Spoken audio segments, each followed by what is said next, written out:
Pang-overtake, yan daw ang ugat ng nahulikam na away kalsada sa Caloocan. Pinagpapaliwanag na ang dalawang jeepney driver na posibleng hindi na makasuhan kundi baka matanggalan din ang lisensya. Saksi, si Joseph Moro. Mahigit 8 milyong views na sa Facebook ang video na ito kung saan makikita ang tila hamunan at gitgitan ng dalawang jeep na ito sa isang masikip na daan. Ang jeep sa kanan naunang umabante. Tila nainis ang jeep sa kanan kaya binunggo ng jeep sa kanan ang jeep sa kanyang unahan. Yan ay kahit kapwa sila maraming sakay na pasahero nung mga oras na yun. Ang mga pasahero nagmamadaling bumaba. Ang isa may dala pang bata.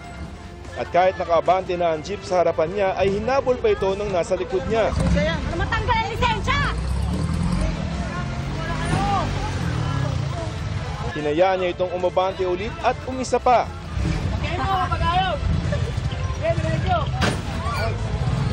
Nangyari ang gitgitang yan sa Borugo Street sa Camaring, Caloocan pasado alas 10 kagabi. Nakarating na sa Pulis Caloocan ang pangyayari at nagkaharap na rin ang dalawang driver.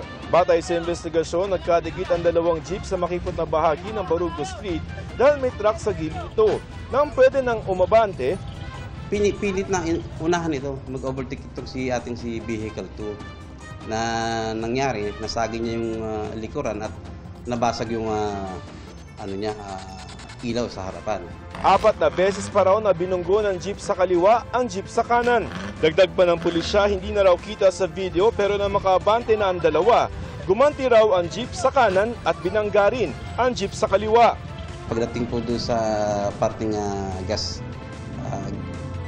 station 12 gas station, doon po, binunggo naman ito ni Vehicle 1, si Vehicle 2. Ayon sa pulisya, kung yung mga sakay na mga pasahero ng dalawang jeep ay gustong magreklamo, ay maaari silang pumunta sa istasyon ng pulisya para magsampa ng reklamo. Maaaring sampahan ng reklamang reckless imprudence resulting in damage to property o physical injuries ang mga jeepney driver. Kailangan po may complainant po. Naglabas na rin ng show cause order ang parehong Land Transportation Office o LTO at Land Transportation Franchising and Regulatory Board o LTFRB laban sa parehong jeepney driver. Ang LTO pinagpapaliwanag ang may-ari ng mga sasakyan kung bakit hindi sila dapat kasuhan ng reklamong pag-hire ng mga reckless na driver. At ang mga driver naman maaaring kasuhan ng reckless driving at obstruction of traffic. Posible ring masuspinde o ma-revoke ang kanilang mga lisensya. Pinaharap ng LTO at LTFRB ang dalawa sa pagdinig sa susunod na linggo. Para sa GMA Integrated News, ako si Joseph Morong, ang inyong saksi. Mga kapuso, sama-sama tayong maging saksi.